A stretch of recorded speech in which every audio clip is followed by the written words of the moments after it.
Hello friends, my self Nikita Tiwari और आज आप देख रहे हैं मेरा चैनल टीचिंग सब्जेक्ट्स। आज की वीडियो में हम बात करने वाले हैं काउंसलिंग का जो फॉर्म आपका आया है उसको आप कहाँ पे जाके भरेंगे, ठीक है, और क्या क्या चीज़ें आपको फॉर्म भरते टाइम ध्यान में रखनी है उसके बारे में, ताकि इस बार जो है आपका फॉर्म में कोई गलती ना हो और आपका फर्स्ट सेकंड थर्ड इनमें से किसी ना किसी भी राउंड में आपका नंबर डाइट में आ जाए। ठीक है, तो सबसे पहले आपको देखना होगा कि आप कैसे फॉर्म फिल करने के लिए उस साइट पे पहुंचोगे जहाँ पे आपको फॉर्म फिल करना है। ठीक है, सबसे पहले आपको क्या करना होगा कि आपको गूगल पे SCRT की वेबसाइट पे जाना होगा। ठीक है, ये आप सर्च करोगे तो ये पेज आ जाएगा। ठीक है, इसमें सबसे ऊपर आपको दिख रहा है SCRT दिल्ली, इस पर आप क्लिक करना।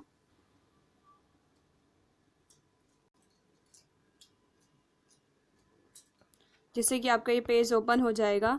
इसमें आपको यहाँ नीचे आना है application form for DLED and DPSC, तो इसको आप क्लिक करोगे और इसमें आप नीचे की साइड आना। आपका जिस भी चीज़ का आपको काउंसलिंग का फॉर्म भरना है उसमें अगर आपको DLED का फॉर्म भरना है तो आप DLED पे क्लिक करोगे, और अगर आपको DPSC पे क्लिक करना होगा तो आप मतलब उसका फॉर्म भरना होगा तो आप DPSC पे क्लिक करोगे। ठीक है, तो हम इस पर DLED पे कर लेते हैं।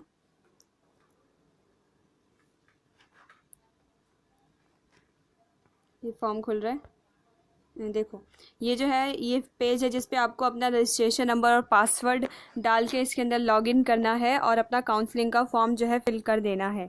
ठीक है, इसको भरने के टाइम पे आपको कुछ चीज़ें ध्यान में रखनी है जो कि मैं आपको बता देती हूँ। ठीक है,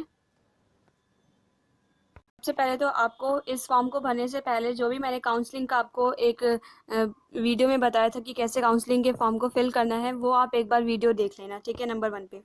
नंबर 2 पे आपको क्या करना होगा कि आप जब भी फॉर्म भरेंगे लॉगिन करके अपना, तो आपको सारी प्रेफरेंस भरनी होंगी अपनी। ठीक है, एक भी प्रेफरेंस छोड़ना मत कि प्राइवेट में आएगा तो मुझे करना ही नहीं है या फिर गवर्नमेंट में ही करना है, ऐसे कोई भी अपने दिमाग में डाउट मत रखना। सारी जितनी भी प्रेफरेंस वहाँ पे दी होंगी वो सारी आपको फिल करनी है। ठीक है, उसके बाद नंबर 3 पे आपको ये ध्यान रखना होगा, नंबर 3 पे, कि आपको अपनी जो सीट है, जो प्रेफरेंस है वो लॉक नहीं करनी, आपको उसे अनलॉक रखना होगा। ठीक है, अनलॉक रखना होगा क्योंकि आपने पिछली बार लॉक किया था तो जिन बच्चों के काफ़ी ज़्यादा परसेंटेज थी उन्होंने बस फर्स्ट राउंड के लिए ही अपनी जो सीट है उसको लॉक कर दिया, उसके बाद सेकेंड और थर्ड राउंड में फिर वो काउंट ही नहीं हो पा रहे थे। इसलिए इस बार आपको ये ध्यान रखना है कि अपनी जो भी आपको ये प्रेफरेंस भरनी होगी उसको लॉक नहीं करना, ताकि अगर आपका फर्स्ट राउंड में नहीं आता तो आप सेकेंड राउंड के लिए एलिजिबल हो, और अगर सेकेंड राउंड में भी आपका नंबर नहीं आता तो आप थर्ड राउंड में एलिजिबल हो जाओ। ठीक है, इसलिए ये चीज़ आपको जो मेन 3 चीज़ें हैं ये ध्यान रखनी है। ठीक है, अब कुछ बच्चों के साथ ये प्रॉब्लम हो रही होगी कि उनके में प्रेफरेंसेस नहीं दिखा रही होंगी चॉइस करने के लिए, तो वो बच्चे अभी फॉर्म मत भरो। ठीक है, 1-2 दिन वेट कर लो या फिर आप जो है SCRT के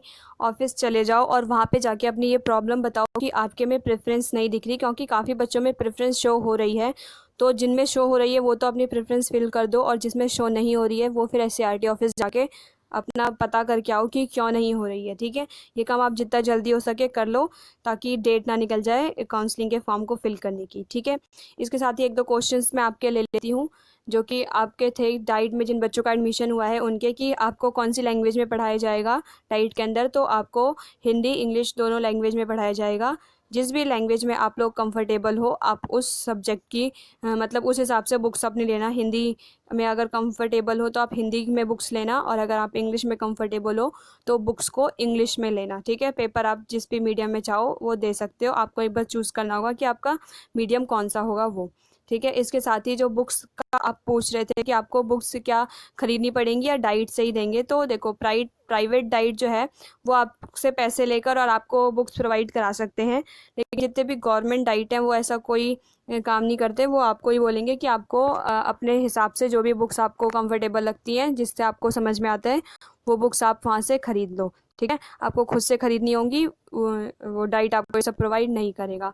ठीक है, और अगर किसी प्राइवेट डाइट में वहाँ पे आपको बुक्स प्रोवाइड की गई हैं तो वो बस इसलिए होगा ताकि यूनिफॉर्मिटी बनी रहे, सब बच्चों को सेम सेम बुक दे दी गई हैं। नहीं है, ठीक है। इसके बाद भी अगर आपको नहीं समझ में आ रहा उन बुक से जो भी आपके डाइट में दी गई हैं, तो आप दूसरी बुक खरीद के उससे भी पढ़ सकते हो, ठीक है। आंसर लिखने में ऐसा कोई बाउंडेशन नहीं होगा कि आपको बस उसी बुक से आंसर लिखने होंगे, ठीक है। अब आप मेरे को बताओ कि कोई दिक्कत आ रही है आपको फॉर्म भरने में या नहीं आ रही है, ठीक है। अगर आपके अभी भी कुछ क्वेश्चंस है तो आप कमेंट बॉक्स में कमेंट करो, क्योंकि मैं यहाँ लॉगिन नहीं कर सकती, मेरे पास किसी बच्चे का कोई आईडी पासवर्ड नहीं है, इसलिए मैं इसके बारे में ज़्यादा इन्फॉर्मेशन नहीं दे सकती फॉर्म फिलिंग के बारे में। लेकिन अगर आपके कोई डाउट हैं तो आप मुझे बताओ कमेंट बॉक्स में, अगर मुझे उसका पता होगा तो मैं उस पर या तो एक वीडियो बना दूँगी या तो फिर मैं आपके कमेंट में ही आंसर्स दे दूँगी, ठीक है। अब अच्छे से अपने फॉर्म भरो, ऑल द बेस्ट। और वीडियो पसंद आए तो प्लीज़ लाइक शेयर और सब्सक्राइब करना, ओके। Thank you.